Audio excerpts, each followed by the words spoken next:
Okay दोस्तों, start करते हैं। बिस्मिल्लाहिर्रहमानिर्रहीम। हमारा आज का टॉपिक रिलेट करता है ऑफर के साथ।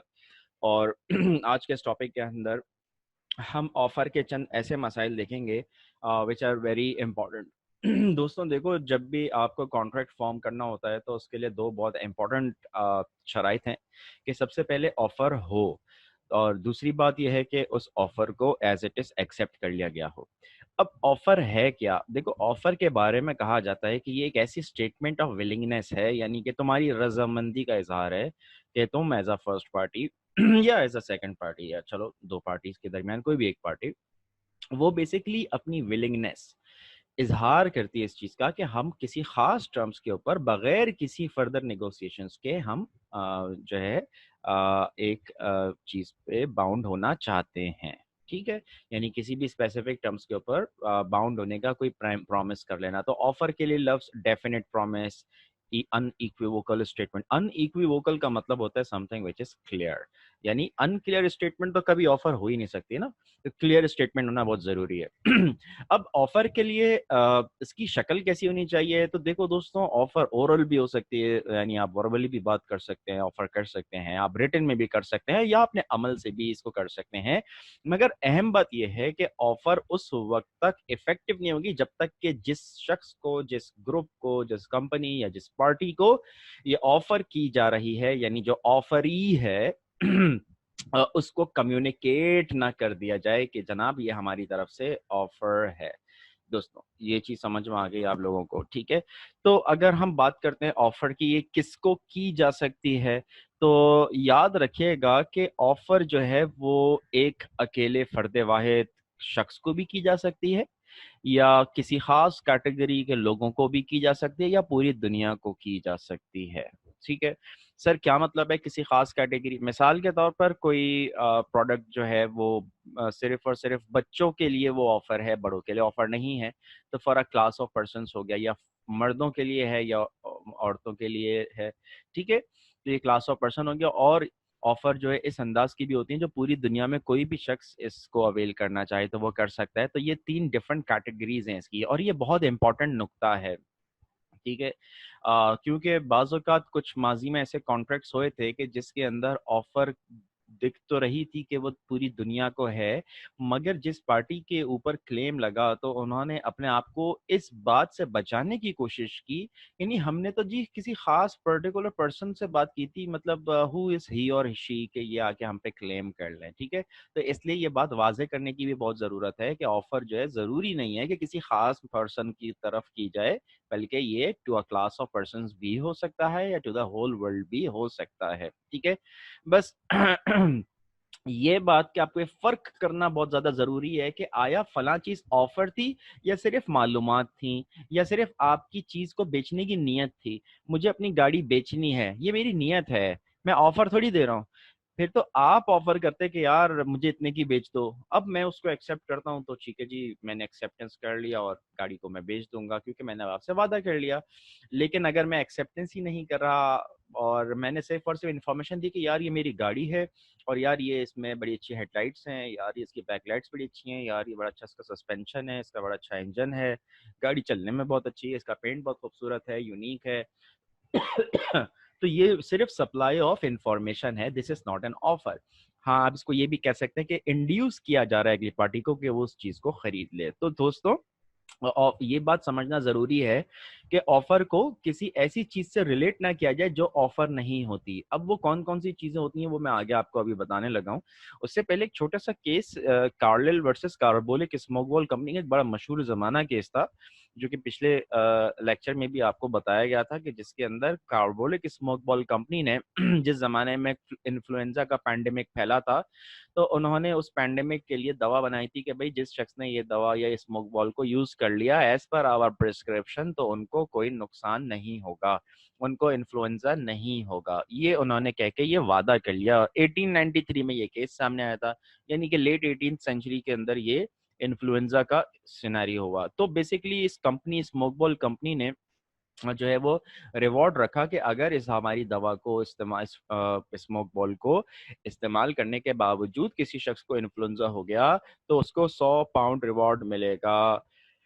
ठीक है, और और उन्होंने अपनी तरफ से ये भी बता दिया था कि इस्तेमाल करने का तरीक़ाकार ऐसे होगा, मेंशन कर दिया था। जैसे if I am not wrong, उन्होंने ये कहा था कि भाई स्मोक बॉल को आपने रोज़ाना 3 दफ़ा इस्तेमाल करना है और 2 हफ्ते तक इस्तेमाल करना है, तो आपको इन्फ्लुएंज़ा नहीं होगा। अच्छा, साथ में उस इश्तिहार में, ये बड़ा मशहूर इश्तिहार है, एडवर्टाइज़मेंट, आप इंटरनेट पे सर्च करो आपको मिल जाएगा उसके कॉपीज़। तो उसके ऊपर बाकायदा मेंशन था कि we have deposited 1000 pound in the bank to show our sincerity in this matter. तो आप सिंसियरिटी को भी दिखाना चाह रहे थे। अब हुआ क्या, उस एडवर्टाइजमेंट को किसी अखबार में जहाँ पर भी एक खातून ने देख लिया, क्लेमेंट यानी मिसेस कार्लेट ने देख लिया, उन्होंने स्मोक बॉल खरीद लिया, उन्होंने उसको वैसे ही इस्तेमाल किया जैसा उसमें कहा गया था, उसके बावजूद उनको इन्फ्लुएंजा हो गया था। तो ऐसे में उन्होंने फिर कहा कि यार चलो मैं क्लेम करती हूँ 100 पाउंड रिवॉर्ड को। अच्छा, तो ये बेसिकली उन्होंने क्लेम किया था। अब इसके ऊपर जो मैन्युफैक्चरर्स थे ना, उन्होंने अपने डिफेंस में ये बात कही कि भाई हमारी ऑफर बड़ी वेग है, यानी कि सिर्फ इस बात की वजह से कोई कॉन्ट्रैक्ट थोड़ी हो गया हमारा और मिसेस कार्लिल का कि वो आए हम पर क्लेम कर लें, क्योंकि हमने तो कोई टाइम लिमिट ही नहीं स्पेसिफाई की थी कि कब तक ऐसा होगा। तो ये एक क्लेम था उनका। देखो बात सुनो, क्लेम करने वाला क्लेम करता है, बाद में कोर्ट डिसाइड करता है कि आपका क्लेम वैलिड है कि नहीं है। ठीक है, तो अभी हम सिर्फ बात कर रहे हैं कि मैन्युफैक्चरर ने उनके इस क्लेम को, जो 100 पाउंड का रिवॉर्ड उन्होंने क्लेम किया, तो उनके अगेंस्ट आर्ग्यू ये किया कि भाई ऑफर बिल्कुल वेग है और ये कोई हमारा कॉन्ट्रैक्ट नहीं हुआ था, क्योंकि हमने कोई टाइम लिमिट तो दी नहीं थी। अब इसका मतलब नहीं क्या 300 साल बाद कोई शख्स आए और वो हम पे क्लेम कर दे। तो उन्होंने इस बात से तो इसको रद्द किया। और दूसरा उन्होंने एक और आर्ग्यूमेंट ये भी किया कि भाई मेरे ये ऑफर नहीं है, हमने क्योंकि ये एक ऐसी ऑफर नहीं थी कि जिसको कोई भी एक्सेप्ट करे, क्योंकि ये तो टू द होल वर्ल्ड थी। ठीक है, as it was offer to the whole world, तो हमने जैसे देखा कि एक offer to the whole world भी हो सकती है, और अगर टू द होल वर्ल्ड भी है ना, तो वो भी ऑफर जो है एक्सेप्ट कर कोई भी शख्स कर सकता है। और ये जो मैन्युफैक्चरर्स का जो क्लेम था ना, तो कोर्ट ने इस क्लेम से डिसएग्री किया, मतलब they were just like this is not good. उन्होंने कहा कि भाई क्योंकि आपकी ऑफर वेग नहीं थी, आपने क्लियर कट लिखा हुआ था कि आपकी ये स्मोक बॉल जो है इस्तेमाल के पीरियड के दौरान किसी को भी इन्फ्लुएंजा नहीं कॉन्ट्रैक्ट कराएगी। ठीक है, ये बात समझ में आ रही दोस्तों? तो तो यहाँ पर इस केस में जो एक दो बातें आपके सामने आ गई, वो नंबर एक, टू द होल वर्ल्ड वाले पॉइंट से, सिनेरियो से आप उसको रिफ्लेक्ट कर सकते हैं कि ये बात समझाई जा रही है, और दूसरा वेग वाले पॉइंट को एड्रेस किया गया। इन दो पॉइंट को बेसिकली यहाँ पर एड्रेस किया गया है। तो याद रखो दोस्तों कि ऑफर वेग नहीं हो सकती, इसकी नेचर क्या है कि ये वेग नहीं हो सकती। ठीक है, और एक और बात समझ लेना, बाज औक़ात कुछ ऑफर वेग होती हैं मगर उसका क्लियरिटी मिलता है माजी में की गई डीलिंग्स के साथ। ठीक है जी। अब इसकी मिसाल समझ लेना बेटा।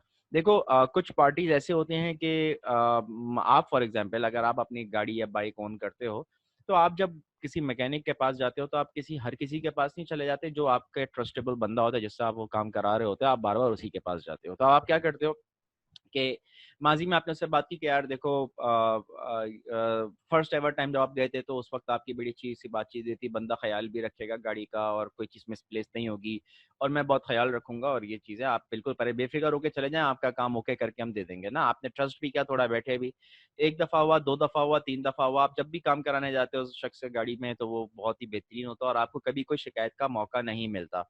यहाँ तक कि फिर अब आप उसको कुछ कहते भी नहीं, और आपको पता है कि इट इज अंडरस्टूड, क्योंकि हमारी प्रीवियस डीलिंग ऐसी ही थी।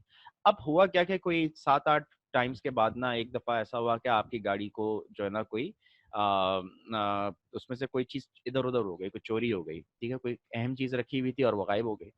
तो अब आप जो है वो उस पे क्लेम करें कि भाई मैंने मैंने तुम्हें ज़िम्मेदारी दी थी, तो उसने कहा कि भाई बड़ी वेग बात है, हमारा कोई ऐसा कोई कॉन्ट्रैक्ट नहीं हुआ कि मैं आपकी गाड़ी की गारंटी लूँ और ये लूँ, और वैसे भी आजकल ज़माना ऐसा है, चीज़ें चोरी हो जाती हैं। तो हम जिस हद तक कर सकते हैं उतना करते हैं, लेकिन हमारे एंड से कोई मिस्टेक नहीं है। बोले नहीं यार, तुमने खुद एग्री किया था कि तुम्हारे पास बाहिफाज़त है और यूँ है फलाना है। तो देखो फिर यहाँ पर तो, क्योंकि उन्होंने पहले एग्री किया था कि हमारे पास आप आएँगे, तो प्रीवियस डीलिंग्स हमेशा ऐसी ही रही थी, तो इस दफ़ा ये बात ना कहने का मतलब ये नहीं कि ये वेग हो गई, ये बात अंडरस्टूड थी कि ऐसा होगा।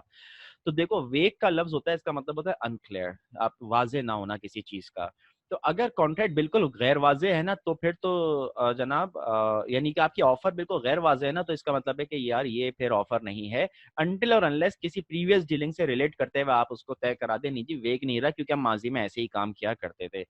रेफरेंस में एक केस गंथिंग वर्सेस लाइन का यहाँ पे डिस्कस किया जाता है, जिसमें एक शख्स ने ऑफर किया था घोड़े की रकम पे करते हुए कि उसने कहा कि यार अगर तुम्हारा घोड़ा लकी हुआ ना तो मैं तुम्हें मजीद पैसे दूंगा। अब ये बड़ी वेग ऑफर थी और इसमें कोई कॉन्ट्रैक्ट फॉर्म भी नहीं हुआ था, क्योंकि लकी के वर्ड्स के साथ ना कई बातें शामिल है, या तो उसका नाम लकी होना चाहिए या फिर ये कि वो खुशकिस्मत घोड़ा होना चाहिए है। ठीक है। तो अब इस बुनियाद पर कि भाई घोड़ा जो था वो लकी नहीं निकला या लकी निकला है तो आप जो है वो मजीद सम मांगने के लिए आगे, तो आपने कहा नहीं जी ये बहुत वेग ऑफर है, लकी का वर्ड स्पेसिफाई नहीं कर रहा कि मतलब क्या है, नाम उसका या फिर वो बाकी कोई खुशकिस्मत गुण होना चाहिए, और फिर लक को आप कैसे डिफाइन करेंगे, तो इसलिए ऐसी वेग ऑफर के ऊपर कोई कॉन्ट्रैक्ट नहीं बन पाता। अच्छा दोस्तों, एक स्टेटमेंट हम अक्सर ऐसा होता है कि बाजू का सिर्फ इंक्वायरी करते हैं, भाई ये चीज कितने की है, अगला बोलता है इतने की है, आप बोलते हैं अच्छा ठीक है। तो देखो अगर एक शख्स ऑफर कर रहा है, यानी कि अगर एक शख्स सप्लाई ऑफ इंफॉर्मेशन कर रहा है तो वो ऑफर नहीं होती। मिसाल के तौर पर अगले ने बोला 2,500 की है, ठीक है, ठीक हो गया। तो अब ये सिर्फ सप्लाई ऑफ इंफॉर्मेशन है, उस शख्स की तरफ से आपको ऑफर नहीं दी जा रही। ठीक है। अब इसकी एक एग्जांपल एक केस के जरिए से आई थी। ठीक है। केस ये था कि एक क्लेमेंट था, उसने डिफेंडेंट को एक टेलीग्राफ भेजा। पहले दौर में टेलीग्राफ वगैरह के जरिए से बहुत सारे काम होते थे, तो एक टेलीग्राफ भेजा, और जो कंपनी थी वो पेन, बम्पर हॉल पेन वगैरह बनाया करती थी। तो उन्होंने कहा कि जी आप हमें will you sell us Bumper Hall Pen, अगर सेल करेंगे तो फिर सबसे लोएस्ट कैश प्राइस टेलीग्राफ कर दें। तो डिफेंडेंट जो था उसने रिप्लाई किया टेलीग्राफ के जरिए से कि lowest price for Bumper Hall Pen is 900 pound. तो उसने जो है ना सप्लाई ऑफ इंफॉर्मेशन कर दी। क्लेमेंट ने टेलीग्राफ किया कि जी हम एक्सेप्ट करते हैं, और क्लेमेंट ने अपने तौर पे ये समझा कि ये जो 900 पाउंड है दैट इज एन ऑफर। समझ गए बेटा बात को। तो अब क्या हुआ कि क्लेमेंट ने टेलीग्राफ में कहा कि जी हम आपकी ये ऑफर एक्सेप्ट करते हैं। आगे फर्दर डिफेंडेंट ने कोई रिप्लाई नहीं किया। अब रिप्लाई नहीं किया, उन्होंने एक्सेप्टेंस कर ली कि हमें इतनी क्वांटिटी पेन भेज दो। तो याद रखो कि जब डिफेंडेंट ने टेलीग्राम भेजा ना कि भाई मिनिमम प्राइस हमारी 900 पॉइंट्स है, 900 पाउंड है, अगर तो हमारा कोई सेल का कोई एग्रीमेंट हुआ तो उस पर 900 पाउंड होगी, मगर इसने कोई ऑफर नहीं दी है ये, इसने सिर्फ और सिर्फ सप्लाई ऑफ इन्फॉर्मेशन दी है। तो यहाँ ये बात समझने की जरूरत है कि सिर्फ और सिर्फ चीज की कीमत मालूम करना ऑफर नहीं होता। तो आप किसी को बदजबानी या ऐसा नहीं कह सकते कि तुम अपनी बात से फिर रहे हो। भाई मैंने इन्फॉर्मेशन दी है, हाँ ठीक है निगोशिएबल है, आगे हम बात कर लेते हैं, ठीक है, निगोशिएट करते करते ऑफर मूव होती रहेगी फिर। तो इसका मतलब ये हुआ कि ये कोई ऑफर नहीं थी कि जिसको क्लेमेंट जो था वो क्लेम करे और कि मैंने एक्सेप्ट कर लिया। तो ऑफर जब थी नहीं तो एक्सेप्टेंस हो ही नहीं सकती। एक्सेप्टेंस का वजूद ही उसी वक्त होगा जब ऑफर होगी। यानी ये कि अगर आप ये कहें कि पेरेंट्स नहीं है तो एक शख्स दुनिया में कैसे आ गया, पेरेंट्स के बगैर, पेरेंट्स की मौजूदगी के बगैर एक शख्स आगे आ ही नहीं सकता। तो offer is just like parents, if there are no parents तो बेटा या बेटी जो औलाद है वो दैट इज लाइक एक्सेप्टेंस के वो एग्जिस्ट ही नहीं करेगी। तो यहाँ समझने की बात यह है कि कॉन्ट्रैक्ट स्टार्ट होते ही ऑफर पर ही बहस सबसे पहले होती है कि क्या ऑफर थी या नहीं थी। तो उसमें हमने एक बात ये देख ली कि ऑफर वेग नहीं होनी चाहिए, क्लियर होनी चाहिए। उसमें हमने एक बात ये भी देख ली कि सिर्फ सप्लाई ऑफ इंफॉर्मेशन के तहत हम ये नहीं कह सकते कि ये जो है ऑफर है। तो supply of information is not an offer. अच्छा एक और बात देख लेते हैं। बाज़ औक़ात ऐसा होता है कि वेंडर जो होता है ना वो खुद ही लोएस्ट प्राइस बता रहा होता है कि यार ये वो प्राइस है जिस पे मैं एक्सेप्ट करूंगा कोई भी सेल। ठीक है। तो ऐसे में ये स्टेटमेंट उस शख्स की ऑफर कहलाई जाती है जिसको अगला बंदा एक्सेप्ट कर लेता है। यानी वेंडर बोलता है कि यार भाई मैं इससे कम की नहीं बेचूंगा, ये जुमला अगर बोल रहा है कि मैं 200 रुपए से कम का फलाना पेन नहीं बेचूंगा, तो आप क्या बोलते हैं, लाओ दे दो। तो बेसिकली अब एक्सेप्टेंस आपकी तरफ से होती है, क्योंकि यहाँ पर ये स्टेटमेंट ऑफर हो सकती है। मगर एक बात याद रखना कि अल्फाज बहुत मैटर करते हैं, छोटे छोटे वर्ड्स एक ऑफर को सिर्फ और सिर्फ सप्लाई ऑफ इंफॉर्मेशन ही बना देते हैं। Sorry.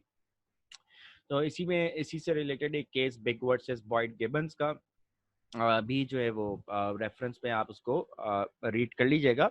It's a simple thing.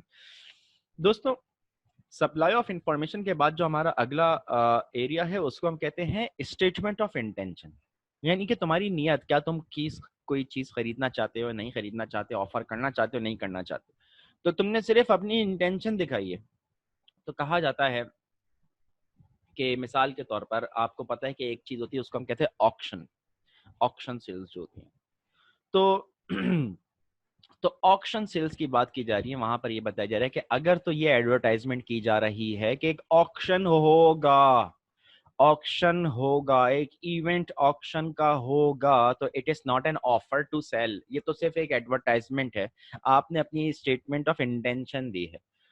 Auction क्या होता है? जहाँ पे एक प्रोडक्ट लाई जाती है, किसी चीज के ऊपर बिड्स होती हैं, उसके बाद लोग जो होते हैं उस पर अपनी अपनी बिड्स देते हैं, फिर बिड एक्सेप्ट हो जाती है, तो फिर वो ट्रांजेक्शन यानी ऑक्शन कंप्लीट हो जाती है। ठीक है। अब अगर एक किसी पार्टी ने एडवर्टाइजमेंट लगा दी कि जी ऑक्शन होगा और जनाब आली ये ऑक्शन इस दिन होगा, ठीक है। तो अब आप उस ऑक्शन को सोचते हुए कोई काम करो। जैसे एक केस हुआ था हैरिस वर्सेस निकरसन का, मशहूर केस था। उसमें ये हुआ था कि जो डिफेंडेंट था ना, उसने एक इश्तिहार लगा दिया था लंदन के पेपर्स में कि मिसाल के तौर पर ये जो फर्नीचर्स वगैरह होते हैं, ऑफिस फर्नीचर ना, उसने इश्तिहार लगा दिया कि कुछ ऑफिस फर्नीचर हैं जो कि हम 3 दिन के लिए ऑक्शन पे डालेंगे। ठीक है। और ऑक्शन की डेट भी लगा दी। तो जो क्लेमेंट था ना, उसने क्या किया, उसने देखा कि यार उसको ऑफिस फर्नीचर खरीदना भी था, उसने कहा ऑक्शन में जरा सस्ता मिल जाएगा, 3 दिन के लिए ये ऑक्शन का ये एडवर्टाइजमेंट आया है। तो उसने क्या किया कि उसने एक बाकायदा कमीशन ऑब्टेन किया कि वो जो है ना ऑफिस फर्नीचर खरीदेगा। ठीक है। और अपना वक्त लगाएगा और अपना जेब से पैसा खर्च करेगा, ताकि और उस जगह पे ट्रेवल करके जाएगा जहाँ पे ऑफिस फर्नीचर के ऑक्शन टेक प्लेस होगा, और वहाँ पे बिड करेगा और ऑफिस फर्नीचर को लाने की कोशिश करेगा। ठीक है। अच्छा, हुआ क्या कि ऑक्शन का जो तीसरा दिन था ना, उसमें फर्नीचर ऑफिस का जो ऑफिस फर्नीचर का जो लॉट था ना, वो विड्रॉ कर लिया गया। यानी कि अभी सामने नहीं लाए, मगर उन्होंने उसको विड्रॉ कर लिया। ऐसे में क्लेमेंट जो पूरा सारा रास्ता तय करके गया, उसने कहा मेरा वक्त जाया हुआ, मेरे पैसे जाया हुए, उसने सू कर दिया कंपनी को के ऊपर, डिफेंडेंट के ऊपर, कि भाई तुमने ये ऑफिस फर्नीचर का कहा था, तुमने क्या ही नहीं, मैं तो इतना खर्चा कर कर आ गया। तो जनाब यहाँ पर अहम बात यह है कि भाई advertisement is not an offer to sell. कि ऑक्शन हो रहा है, it is not an offer to sell. और याद रखें, जब ऑक्शन होता भी है तो उस पर जब तक ऑक्शनियर वो जो प्रोडक्ट सामने नहीं आती, उसके ऊपर ऑफर नहीं होती, एक्सेप्टेंस होती, तो कॉन्ट्रैक्ट ही नहीं होता सेल होने का। तो हमने तो वो विड्रॉ ही कर ली ना चीज, तो हमने ऑफर ही नहीं दी थी कि हम पीछे हटे, ये तो एडवर्टाइजमेंट थी। तो ये एक बहुत इंपॉर्टेंट चीज़ है जहाँ पर हमें ये डिस्टिंग्विश करना बहुत ज़रूरी है। तो ऐसे में कोई पोटेंशियल बायर जो होता है ना, जो फ्यूचर बायर जो हो सकता है कि वो खरीद ले चीज़ें, वो पे सू नहीं कर सकता ऑक्शनियर को अगर ऑक्शन टेक प्लेस ना हुआ हो। ये आपकी पूरी किस्मत के ऊपर होता है। ठीक है। तो आप इसको कह सकते हैं ये एक एग्जांपल है, this is statement of intention. और एक ऐसी स्टेटमेंट ऑफ इंटेंशन तो आप सिर्फ अपनी नियत के ऊपर किसी के ऊपर किसी लाइबिलिटी के अंदर नहीं जा सकते। ठीक है। और सिंपली अगर आप सिंपली ये कह दें कि जी हमारी इंटेंशन जो है वो इंटेंशन है to sell, it is a statement of intention to sell, तो it is not an offer. यहाँ तक बात समझ में आ गई? अच्छा, एक और टर्म है, हम उसको कहते हैं इनविटेशन टू ट्रीट। बेसिकली यहाँ पर आप क्या कहते हैं कि आप ना अपने तौर पर बोलते हैं कि यार we are ready to initiate negotiation on this thing, तो कम ऑन पार्टीज आए और अपनी अपनी बिड्स वगैरह देना शुरू करें, या अपनी अपनी इंटेंशंस बताना शुरू करें, या ऑफर देना शुरू करें। तो इनविटेशन टू ट्रीट के लिए सिर्फ इतना सिंपली जहन में रख लो कि invitation to treat is not an offer. Invitation to treat क्या होता है कि जब आप पार्टीज को अपनी इनवाइट करते हैं कि जनाब आओ और अब लेट्स स्टार्ट नेगोशिएशंस, तो आप ऑफर नहीं कर रहे। ये ऑफर नहीं है। ना इसको कोई एक्सेप्ट करेगी कि नहीं जी तुमने बुलाया था, अब ये तो हमारी तरफ से एक्सेप्टेंस, अब तो ये हो काम होगा। तो इनविटेशन टू ट्रीट को आप एक्सेप्ट नहीं कर सकते। क्यों नहीं कर सकते? क्योंकि वो ऑफर नहीं है। ठीक है। बस इनविटेशन टू ट्रीट क्या है कि एक बंदा तैयार है आपकी एक्सेप्टेंस को एक्सेप्ट करने के लिए, ताकि कॉन्ट्रैक्ट फॉर्म हो सके। अब आपकी ऑफर समझ भी जाएगी तो वो एक अलग बात है, नेगोशिएशंस चलेगी। इनविटेशन टू ट्रीट की एग्जांपल में ये ऑक्शन की सेल्स जो है, या एडवर्टाइजमेंट, या exhibition of goods for sale, या टेंडर की इनविटेशन, ये सब के सब इनविटेशन टू ट्रीट की एग्जांपल। यानी कि जब आपने इश्तेहार डाला ऑक्शन सेल्स का, तो इसको भी हम इनविटेशन टू ट्रीट कहते हैं, क्योंकि आपने इन्वाइट किया लोगों के आओ और अपनी अपनी ऑफर्स दो चीज को लेने के लिए। इसी तरह एडवर्टाइजमेंट में भी यही है, आपने इनवाइट किया कि आओ देखो हमारी चीज को, ये इस तरह की है, लोगों ने देखा, उन्होंने अपनी ऑफर देना शुरू की। जिसको आप एक्सेप्ट करें या ना करें वो फिर मैटर करता है। इसी तरीके से अगर आपने एग्जीबिशन लगा दिया चीजों का बेचने के लिए, तो एग्जीबिशन जो है ना, वो भी सिर्फ इनविटेशन टू ट्रीट है। वो जरूरी नहीं कि एग्जीबिशन से आप कुछ खरीद पाए। अक्सर ऐसा होता है, आप एग्जीबिशन की चीज देखते हैं, कहते हैं कि यार ये दे दो, आप कहते हैं sorry sir already sold.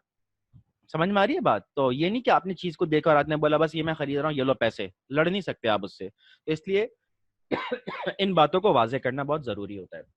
Tender का कॉन्सेप्ट अभी मैं आपको बताता हूँ, उससे पहले action sales, auction sales sorry, हम देख लेते हैं। देखो ऑक्शन सेल्स के अंदर ना दो तरह की ऑक्शन होती है, एक को कहते हैं विथ रिजर्व और दूसरी को कहते हैं विदाउट रिजर्व। ठीक है, अच्छा। ये समझने की बड़ी जरूरत है। ऑक्शन के अंदर यूजुअली हमारा एक जनरल सा कॉन्सेप्ट है, क्या होता है कि कोई गुड्स हैं, कोई भी चीज़ है जिसको आप बेचना चाह रहे हैं, कोई ओल्ड फर्नीचर है, एनीथिंग लाइक दैट।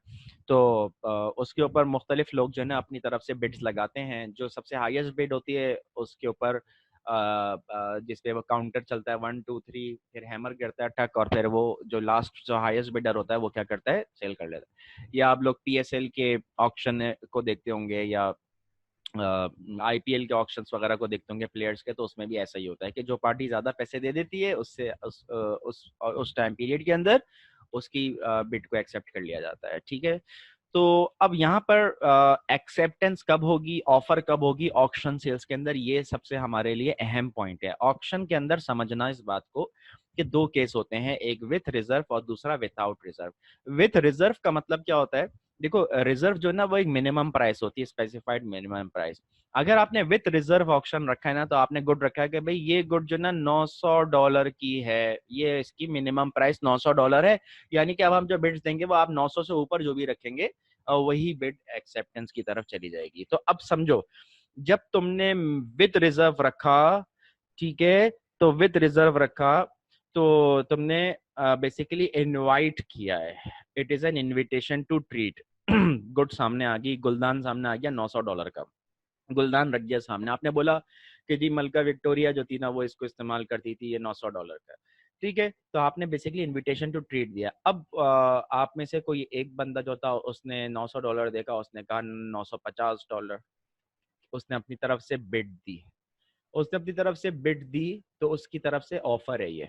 ठीक है, तो दूसरा शख्स जो था उसने $1000 की बिड दी, तो जो ऑफर थी अब चेंज हो गई, यानी कि पिछली ऑफर जो थी वो पीछे रह गई, अब इस नए बंदे के पर्सन नंबर 2 की जो ऑफर थी अब ये ऑफर कहलाएगी। यहाँ तक कि किसी ने 1050 का, किसी ने 2000, तो ये गुड जो थी वो 2000 तक पहुंच गई। अब 2000 से आगे किसी बंदे ने कहा, यानी कि पर्सन 1 फॉर एग्जाम्पल, उसी ने $2000 आखिरी बिड दी, और अब इस पे कोई और अपनी बिड नहीं दे रहा, तो अब जो ऑक्शनियर होता है वो क्या करता है, वो उस पर काउंटर चलाता है कि 2001, 2002, 2003, और फिर हैमर गिरा देता है ठक। जैसे ये फॉल ऑफ द ऑक्शनियर्स हैमर होता है, इसको हम एक्सेप्टेंस कहते हैं।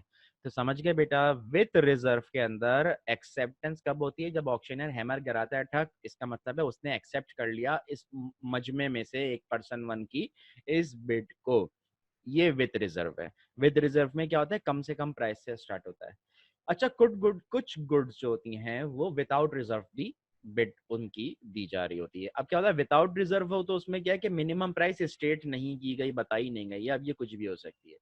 अब ये कोई भी गुड्स हैं, बाज़ों का ये डिपेंड करता है कि गुड्स कौन सी हैं। यानी कोई बहुत ही ऐसी चीज है कि जिसको आप बिड नहीं देना चाहते अभी।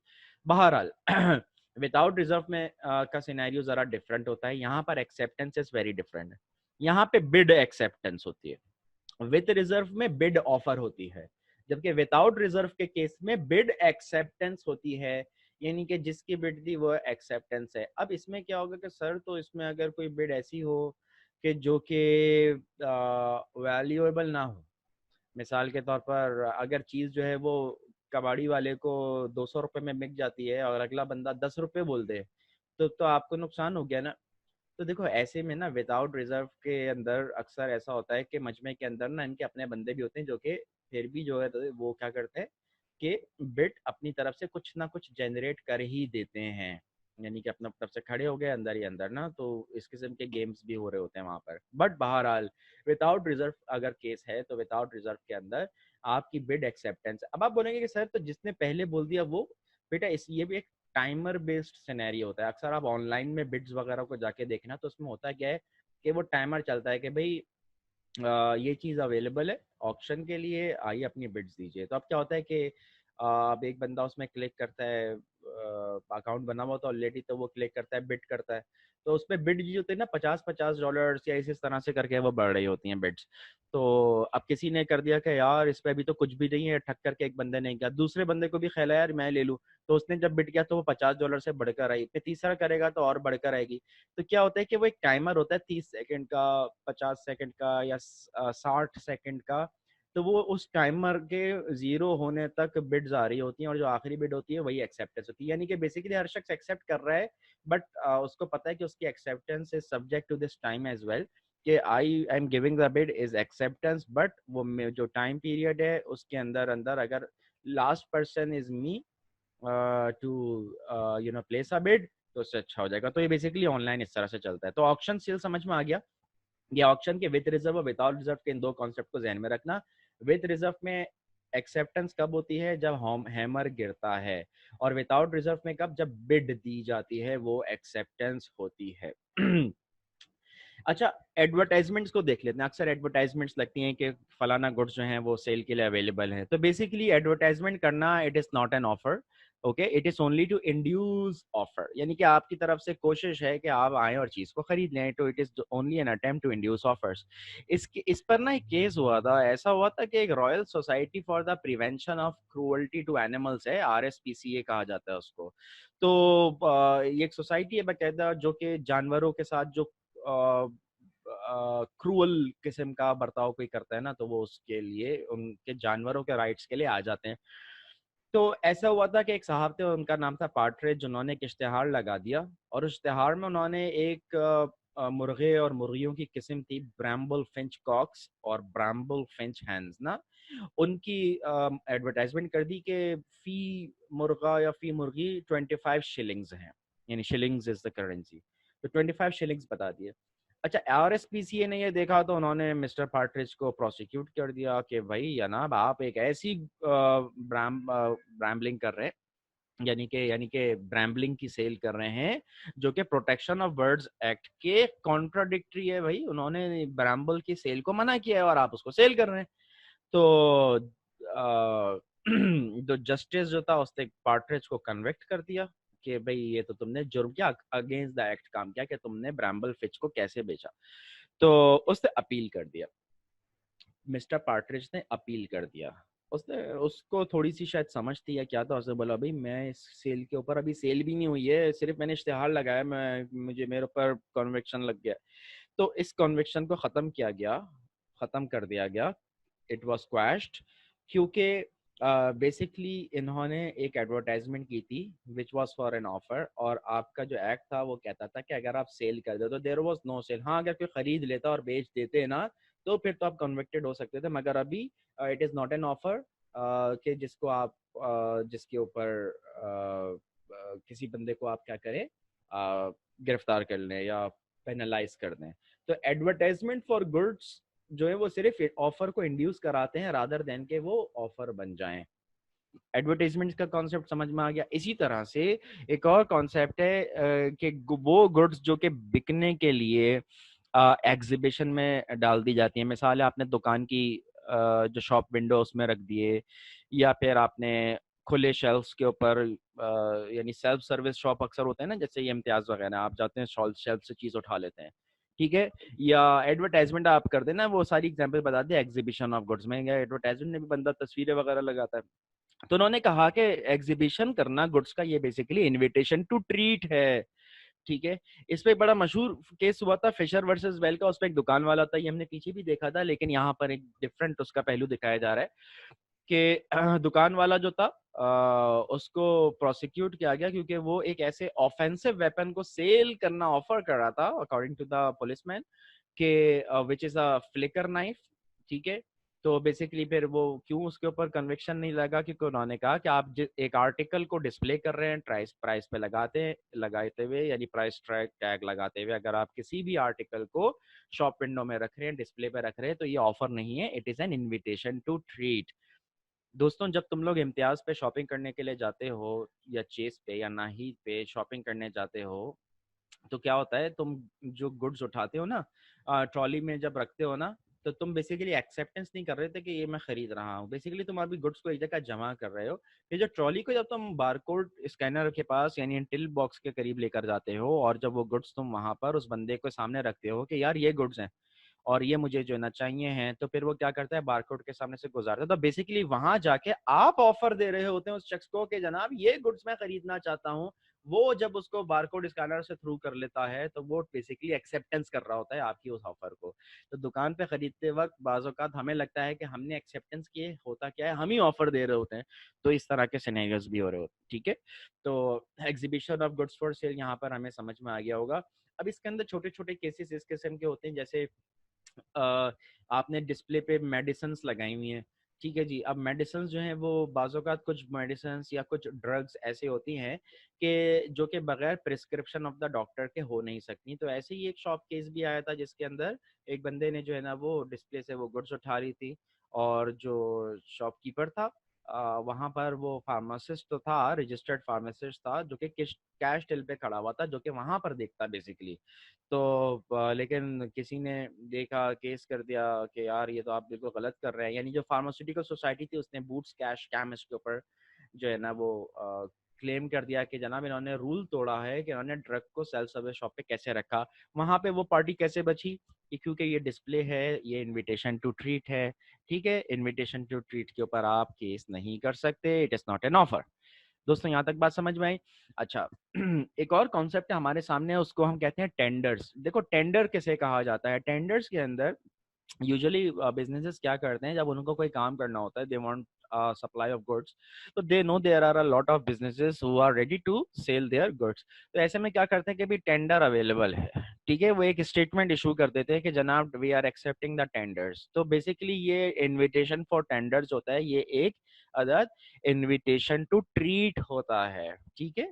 ताकि आप बेसिकली इनवाइट कर रहे होते हैं टेंडर्स को कि वो आए और इनविटेशन टू ट्रीट करें। अब जो पार्टीज यानी कि 4-6 दुकान वाले थे या कंपनीज थी, उन सब ने अपनी अपनी तरफ से टेंडर्स को सबमिट किया, ठीक है।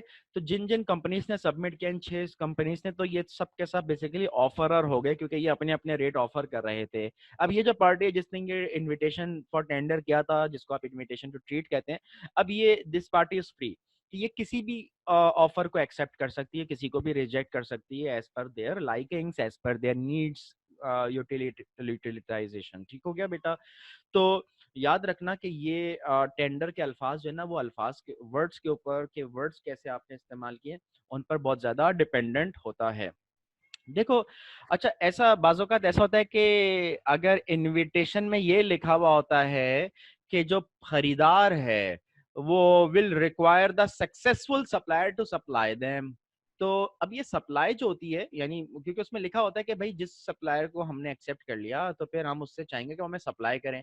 हो सकता है कि वो गुड्स जो है ना वो लार्ज वन ऑफ सप्लाई करानी चाह रहे हो, यानी कि वन टाइम है, मतलब हमें 2000 यूनिट चाहिए, दैट्स इट। तो वो तो हो सकता है कि वन ऑफ सप्लाई की बात पे हो रही हो।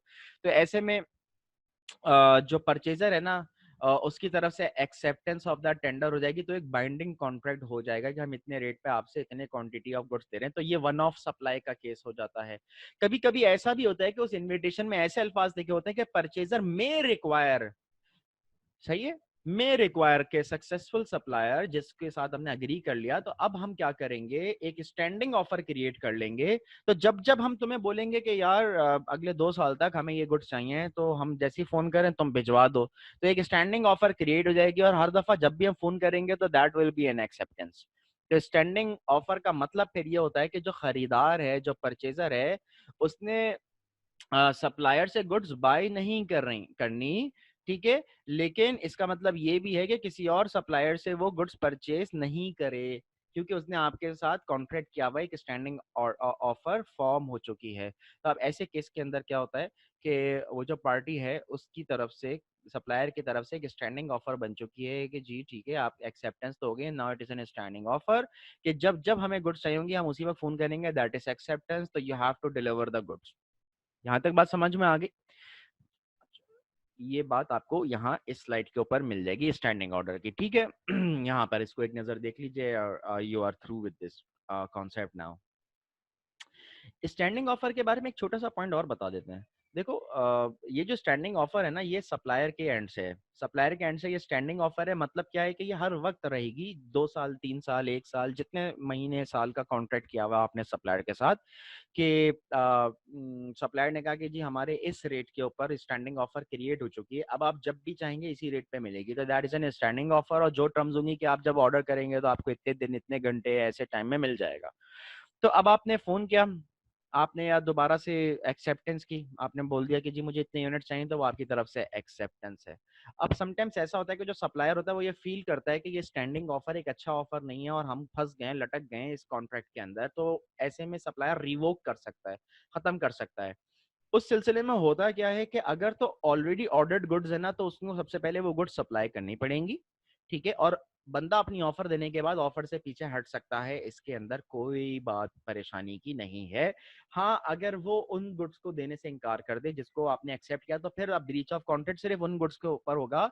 और उसके बाद चाहे तो वो फ्यूचर में आपस में कॉन्ट्रैक्ट को जारी भी रख सकते हैं, या फिर जो पार्टी, जो इंजर्ड पार्टी होती है, जिसको आपकी वजह से नुकसान हो रहा होता है दूसरी पार्टी की वजह से, तो फिर वो ऐसे में चाहते हैं कि भाई इस बुनियाद पर अब हम तुम्हारे साथ कॉन्ट्रैक्ट जारी नहीं रखेंगे, क्योंकि तुम में से हमने कहा था 2 साल तक ये गुड्स हमें बेचते रहो, हम जब ऑर्डर करेंगे आ जाएं गुड्स और टाइमली आ जाएं, और हम डिपेंडेंट हैं तुम्हारी सप्लाई के ऊपर, और तुम जो वो ऑफर को खत्म कर रहे हो, तो और तुम सप्लाई भी नहीं कर रहे हो, और हमने क्योंकि तुम्हें एक्सेप्टेंस कर लिया, अभी आखिरी जो ऑर्डर दिया है वो एक तरह का एक्सेप्टेंस है, तो तुम ब्रीच ऑफ कॉन्ट्रैक्ट करो तो हमें उसका नुकसान होगा तुम इस वजह से। तो वो बेसिकली उस ब्रीच को सेटिस्फाई कर देगा, क्लेम के पेमेंट कर देगा। अगर बात कोर्ट तक जा रही है, वहीं सेटलमेंट होना होगा वहीं हो जाएगा, वरना पे कोर्ट के जरिए से वो इंजर्ड पार्टी अपने कहना चाहिए कि ऑफेंसेस को वो करवा सकती हैं, रीइंबर्स यानी क्लेम कर सकती हैं। दोस्तों यहाँ तक समझ में आ गया? तो हमने क्या देखा, ऑफर का रिकैप कर लेते हैं। हमने ये देखा कि ऑफर कभी वेग नहीं होनी चाहिए, अगर कोई इंफॉर्मेशन सप्लाई कर रहा है वो ऑफर नहीं है, स्टेटमेंट ऑफ इंटेंशन ऑफर नहीं है। अगर ऑक्शन विदाउट रिजर्व है तो बिड एक्सेप्टेंस होती है। अगर ऑक्शन जो है वो विद रिजर्व है तो हैमर का गिरना एक्सेप्टेंस है। एडवर्टाइजमेंट ऑफर नहीं होती। Display of goods invitation to treat होता है, और invitation to treat, invitation to tender भी इनविटेशन टू ट्रीट होता है। ये दो बातें हो गई, और इनविटेशन टू ट्रीट ऑफर नहीं है। Invitation to treat is not an offer. यहाँ पर पहुंच के दोस्तों हमने ये बात समझनी कि ऑफर कब है और कब नहीं है। एक छोटा सा क्वेश्चन देख लेते हैं जिसमें आपसे ये कह रहा है कि determine whether the following transactions are offers और इनविटेशन टू ट्रीट। तब हमें ये समझना है कहाँ ऑफर है और कहाँ इनविटेशन टू ट्रीट है। तो पहले केस के अंदर एक शख्स एहसन है जो कि अपनी गाड़ी को सेल करना चाह रहा है, वो ऑफर कर रहा है। अच्छा, लफ्ज ऑफर लिखा हुआ होने का ये मतलब नहीं है कि यहाँ पर ये ऑफर हो रही है, उससे लफ्ज ऑफर आ गया। तो देखो इंग्लिश के वर्ड्स और जो कॉन्ट्रैक्ट की जबान में ऑफर का मतलब, उसमें बहुत बड़ा फर्क आ सकता है। समझ गए दोस्तों? तो जहां ऑफर का लफ्ज दिखा तो ये मत समझो कि ऑफर है, ये एक बहुत बड़ा मेजर मिस्टेक है जो कि बच्चे अक्सर कर जाते हैं।